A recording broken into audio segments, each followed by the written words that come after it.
Pakistan, the Sharia-compliant hellhole you'd love to live in if you were the exact opposite of whatever you are now. Pakistan, where you can kidnap, rape, torture, and forcibly convert a Christian or Hindu girl, and a mob will attack the victim's family unless they all keep their mouths shut. Pakistan, it's just like Afghanistan, but with nuclear weapons. Seems like every time Pakistan is in the news, it has something to do with a mob of morons shouting Allahu Akbar while brutally murdering someone for hurting their feelings over the most obvious false prophet in history. Today is no different. Let's read about a factory manager who was beaten, murdered, and set on fire for blasphemy while the crowd cheered with glee and posed for selfies in front of the burning body. We won't bother going to Islam's most trusted sources, unless someone says something really stupid about this having nothing to do with Islam. Al Jazeera reports. A Sri Lankan factory manager in Pakistan has been beaten to death and set ablaze by a mob, police confirmed, in an incident local media reported was linked to alleged blasphemy. The incident took place in Sialkot, about 200 kilometers southeast of the capital Islamabad, on Friday. Few issues are as galvanizing in Pakistan as blasphemy, and even the slightest suggestion of an insult to Islam can supercharge protests and incite lynchings. Prime Minister Imran Khan said he was overseeing the investigation into the horrific vigilante attack, as he called it a day of shame for Pakistan. A day of shame? More like a century of shame. Imran Khan, of course, is one of the world's leading defenders of the death penalty for blasphemy, so you know, with him overseeing the investigation, Pakistani police are really going to pretend like they're doing something, until the media attention dies down and everyone who beat and killed the man will be treated like heroes. Let there be no mistake, all those responsible will be punished with full severity of the law, he tweeted. If there's one thing we can always trust in this world, it's a tweet from a politician.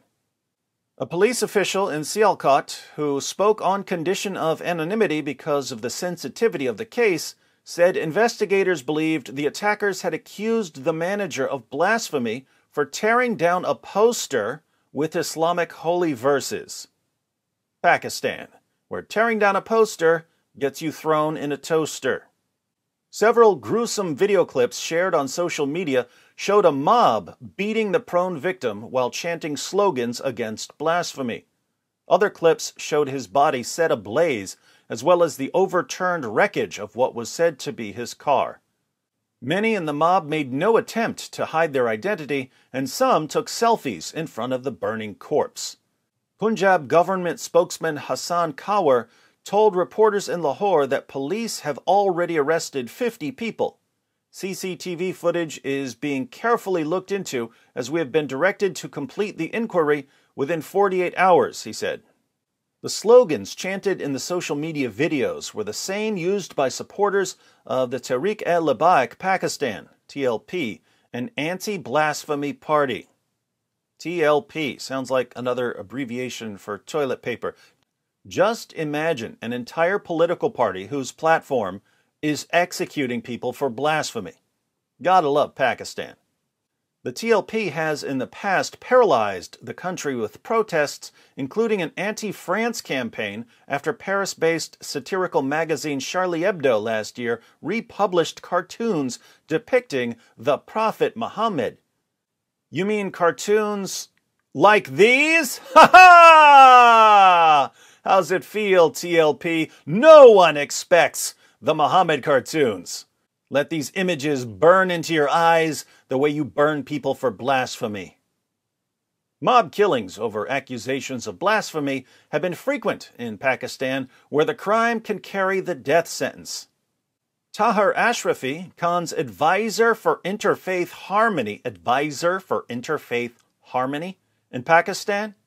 Sounds Orwellian, but it's Pakistan.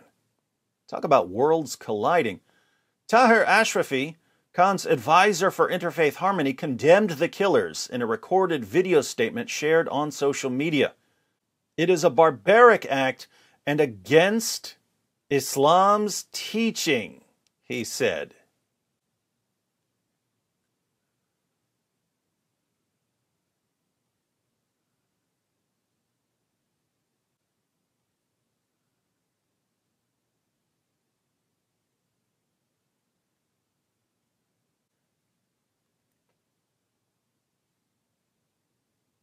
This guy can't be saying that it's against Islam to kill someone for blasphemy. Pakistan defends the death penalty for blasphemy by showing that Muhammad ordered his followers to kill people for blasphemy.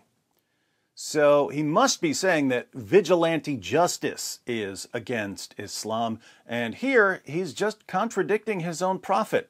Sunan Abu Dawud 4361. It was narrated that Ikrimah said, Ibn Abbas told us that a blind man had a female slave, she was his slave girl, who had borne him a child. So, like Muhammad, this man had sex with his slave girls, who reviled the Prophet and disparaged him, and he told her not to do that, but she did not stop, and he rebuked her, but she paid no heed. One night she started to disparage and revile the Prophet, so he took a dagger and put it in her stomach and pressed on it and killed her. There fell between her legs a child who was smeared with the blood that was there. The next morning mention of that was made to the Prophet, and he assembled the people and said, By Allah, I adjure the man who did this to stand up. The blind man stood up and came through the people, trembling, and he came and sat before the Prophet. He said, O Messenger of Allah, I am the one who did it.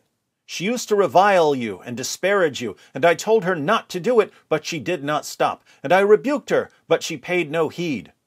I have 2 sons from her, who are like 2 pearls, and she was good to me. Last night she started to revile you and disparage you, and I took a dagger and placed it on her stomach, and I pressed on it until I killed her. The Prophet said, Bear witness that no retaliation is due for her blood. This man brutally murdered the mother of his children, and there was no retaliation because the woman had made fun of Muhammad. But Imran Khan's advisor for interfaith harmony wants to convince us that it's against Islam to brutally murder a man for blasphemy. Looks like there's no death penalty for lying in Pakistan. It just backfired on me. It just backfired on me. This is a part of a religion. There's a reason to it. Yeah?